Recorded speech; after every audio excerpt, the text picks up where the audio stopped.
तर शेतकरी मित्रांनो, आज आपण पाहणार आहोत एक भन्नाट शेती पॅटर्न. एकाच शेतात 4 पिके कशी घ्यायची.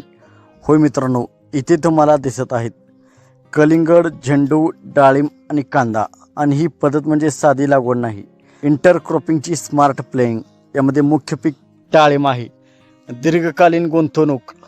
डाळिंब ही 4 ते 5 वर्षाची योजना आहे. सुरुवातीला मध्ये जागा रिकामी असते, त्या जागेत आपण कलिंगड घेतले तर जमीन रिकामी राहत नाही. अतिरिक्त उत्पन्न आणि एकाच पाण्यावर 2 फायदे.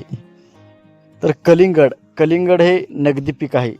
60 ते 70 दिवसात उत्पादन होते. बाजारात चांगली मागणी आणि उन्हाळ्यामध्ये भाव चांगला मिळतो. मल्चिंग पेपर वापरल्यामुळे तण कमी, पाण्याची बचत होते. फळे स्वच्छ आणि दर्जेदार राहतात आणि चांगला भाव मिळाला तर याचे पैसे होतात.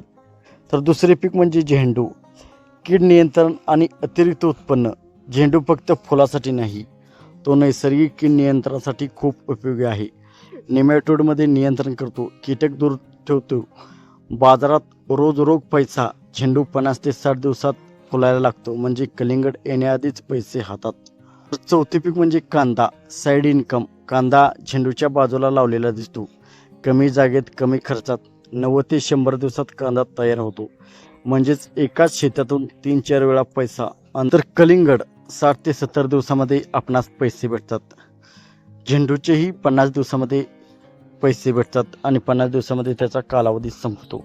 तर डाळिंब 5 ते 6 वर्षासाठी मोठा फायदा, म्हणजे जोखीम कमी आणि उत्पन्न जास्त. तर पाण्याची व्यवस्थापन कसे करावे. ड्रिप सिंचन वापरले आहे, त्यामुळे पाण्याची बचत होते. खत थेट मुळाशी, उत्पादनामध्ये वाढ होते. तर सर्व पिकामध्ये अंतर योग्य ठेवावे. अति खत देऊ नये. रोग नियंत्रण वेळेवर करावे. बाजारभाव लक्षात घेऊन सर्वांची विक्री करावी. तर या पिकांच्या पद्धतीचे फायदे म्हणजे जमीन पूर्णपणे वापरायला भेटते.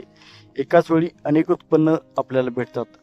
जोखीम विभागली जाते. जर कोणत्या पिकाला बाजारभाव सापडला नाही तर कोणत्या तरी एका पिकाला बाजारभाव नक्कीच सापडतो. मित्रांनो, शेतीत आता फक्त एकच पीक घेऊन चालणार नाही. स्मार्ट इंटरक्रॉपिंग हीच भविष्याची शेती आहे. जर तुम्हालाही अशी शेती करायची असेल तर व्हिडिओ लाईक करा, चॅनल सबस्क्राईब करा आणि कमेंटमध्ये सांगा तुम्ही कोणती पिके एकत्र घेत आहात.